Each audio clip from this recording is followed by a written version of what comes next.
we have so many different kinds of insurance policies. We have our home insurance, we have our car insurance, we have our travel insurance, we have our mobile phone insurance, and sometimes even washing machine insurance. But we often forget to insure the one thing that makes all of these insurances possible. Having a home or having a car or going on holidays is made possible by having a salary. So we forget to insure our salaries and insure all these supplements of our income instead. So with the Aesop's fable that we all studied in school, the goose that lays the golden eggs, we insure the golden eggs instead of insuring the goose that lays the golden eggs. So in today's video, let's look at the goose and how to insure this goose that lays the golden eggs. Let's look at income protection. Hi, my name is Gina and welcome to my channel. If you're new to my channel, I love talking about saving and investing money for people like me living in the UK. So me and my husband only recently took out income protection insurance. So I'll tell you our thought processes and the things that we had to consider when we took out this insurance policy. But before that, let me tell you that although I knew that income protection or protecting our goose was very, very important, I put it off for years, and it's mainly because income protection is expensive. But there's two things that I heard recently that made me decide that yes, I need to take out the income protection insurance. Number one was, if you cannot afford income protection insurance, you really need income protection insurance. So if I could not afford to spare a fraction of my monthly income towards this insurance policy, then I really rely on my income. So if I really rely on my income, then I really need to protect my income, don't I? So that was first point that hit home with me. And the second point that hit home with me was, I'm glad I wasted money on my income protection insurance. So this will apply for any insurances really. So imagine your life in your retirement, so in your 70s and 80s, and just your ideal life in your retirement. For some of you, it might be traveling. For some of you, it might be going for a long walk. For me, it's perhaps sitting on the sofa and bickering with my husband. So whatever your ideal retirement looks like to you, imagine yourself in that state and think, yes, I'm so glad I've not used my life insurance policy. I'm so glad I've not had to use my income protection insurance. And I've wasted all that money because I've had a good life and I've not been dead, or I've not had any major life disease that has taken away my income. So these two things really changed my perspective on income protection insurance and why I should spend on income protection insurance. So here are some facts that we needed to consider before we took out our income protection insurance. There's so many different terms and jargons, and just understanding our thought process may help you realize what you think would be ideal for your family. So first thing to consider is, whose income do you insure? So we are a two-income household, but I do not contribute much financially. I contribute in a lot of other ways, but financially I am the less important partner. And my husband is the main breadwinner of the family. So just for the cost aspect, we decided only to insure my husband's salary, because without my salary we can sort of make do, but without my husband's salary we will struggle. So just for the cost aspect, we decided not to insure me and just to insure my husband. The next thing to consider is the term of the policy. So there is both short-term and long-term policy. With the short-term income protection insurance, your wages are covered for up to 2 years. So if something were to unfortunately happen and you are unable to return to work, then your wages are covered up to 2 years. And because the payment is only 2 years, this policy is cheaper than the long-term policy. And I would have been quite happy with this policy only because it's cheaper. And my reasoning was, if it push comes to shove and Abid is unable to return to work after 2 years, then we perhaps need to make some lifestyle changes, perhaps downsize our home. I need to return back to work, pick up more shifts, etc.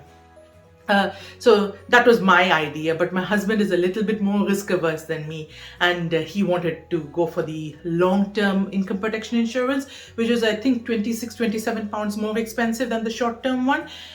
With this policy, if anything were to unfortunately happen to Abid, he would get his wages covered up to the age of 60. So the short term is your payment is limited for 2 years, and with a long term policy, it's till the age of retirement. The next thing we had to decide was how much income protection we had to be covered for. So with the income protection insurance, your wages are covered up to 60%. But because this is not taxed, you don't have income tax on it, you're actually getting up to 78% of your post-tax income really. But if you want to cut the cost even further, you may choose to insure a smaller amount. I'll give you an example. Say your post-tax income is £3,500 per month and 75% of that is around 2,600.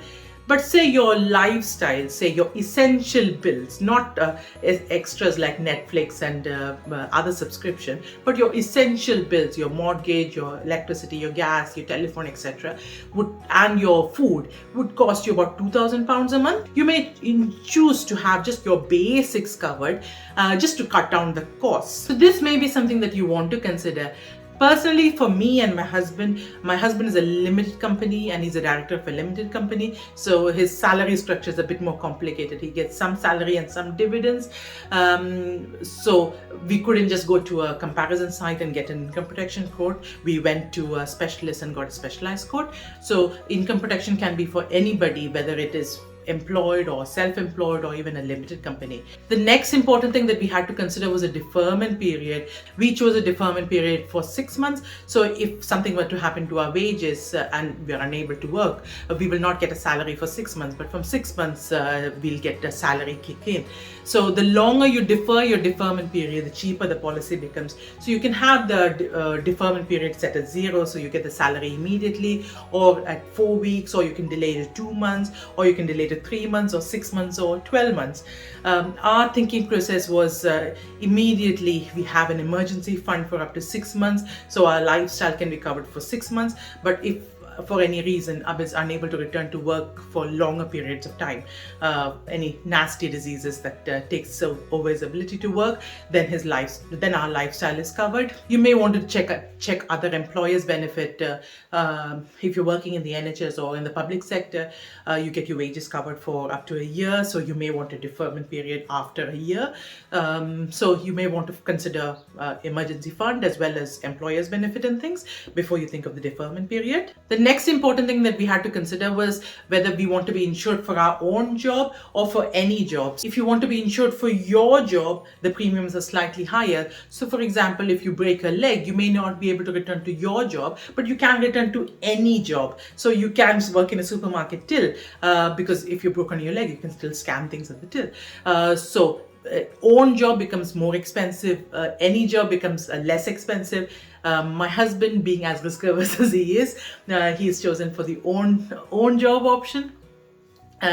Another thing is your premiums can increase because of the job that you do. So if you're a scaffolder or a roofer or any other risky profession, there's more chances of you hurting yourself. So your income protection insurance tends to be higher for riskier jobs. So that's just something to consider, any job or own job. Just a quick note on redundancy insurances. Nowadays, because the risk of redundancy is quite significant, redundancy insurance have become very expensive, and it's usually not worth it to get a redundancy insurance because the premiums are very, very expensive.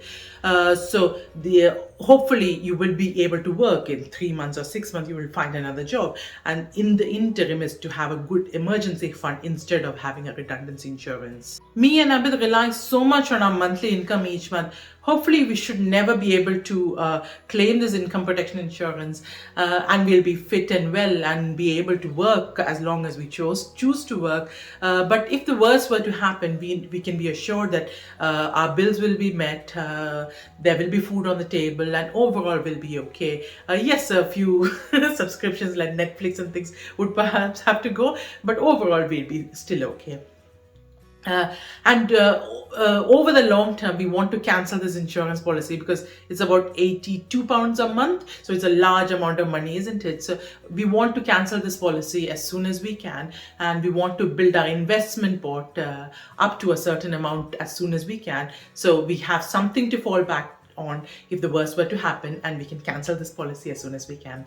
So if this video has helped you in any way or it struck a chord with you, please help me back by giving me the thumbs up like button and sharing this with your family and friends. I'll see you on Sunday with a special bonus video on saving money on your shopping. See you. Bye-bye.